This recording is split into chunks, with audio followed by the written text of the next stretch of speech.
RSS प्रमुख मोहन भागवत द्वारा जनसंख्या दर की बढ़ोतरी में गिरावट पर दिए गए बयान को लेकर सियासी संग्राम मचा हुआ है। इसी बीच वाराणसी पहुंचे उत्तर प्रदेश सरकार में कैबिनेट मंत्री ओम प्रकाश राजभर ने इस बयान को लेकर अपनी प्रतिक्रिया दी है।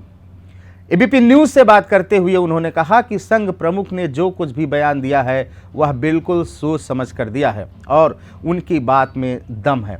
मंत्री ने कहा है कि निश्चित ही उनके द्वारा कही गई बातों का अर्थ निकलता है। इसके अलावा उन्होंने यह भी कहा कि हमारा मानना है कि समाज में लोग ज़्यादा शिक्षित हों। सभी परिवार में शिक्षा बहुत आवश्यक है, क्योंकि शिक्षा सबसे बड़ा मूलधन है और तभी जाकर व्यक्ति स्वयं ऐसे विषयों पर अपने विवेक अनुसार निर्णय ले सकेगा। भारतीय जनता पार्टी के सहयोगी ओम प्रकाश राजभर ने इस बयान की खूब चर्चा है कि हम बीजेपी के गुलाम नहीं हैं। इस विषय पर सवाल पूछे जाने को लेकर उन्होंने कहा कि हमारे कार्यकर्ता ने अपने कार्यक्रम के लिए हमें आमंत्रित किया था। इस दौरान कार्यक्रम में समय से पहुंचने को लेकर सवाल उठा था। तब कुछ मीडिया के लोगों ने कहा कि भाजपा के आप गुलाम हैं। तब हमने जवाब देते हुए कहा कि हम उनके साथी हैं, ना कि गुलाम। हम बीजेपी का गुलाम नहीं हैं, उनके साथी हैं। इसके अलावा उन्होंने आंध्र प्रदेश द्वारा स्टेट वक्फ बोर्ड को भंग करने पर कहा कि वहां किन वजहों से स्टेट वक्फ बोर्ड भंग किया गया है या वहां की सरकार के जांच का विषय है, लेकिन या तो पूरे देश में वक्फ बोर्ड लागू हो या पूरे देश में खत्म हो।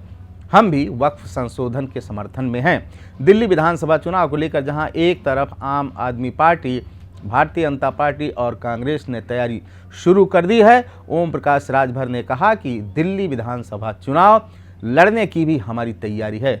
उन्होंने कहा कि हमने वहां कुछ जिलों की कमेटी भी बना रखी है। अगर वहां की टीम चुनाव लड़ना चाहेगी तो हम चुनाव लड़ेंगे।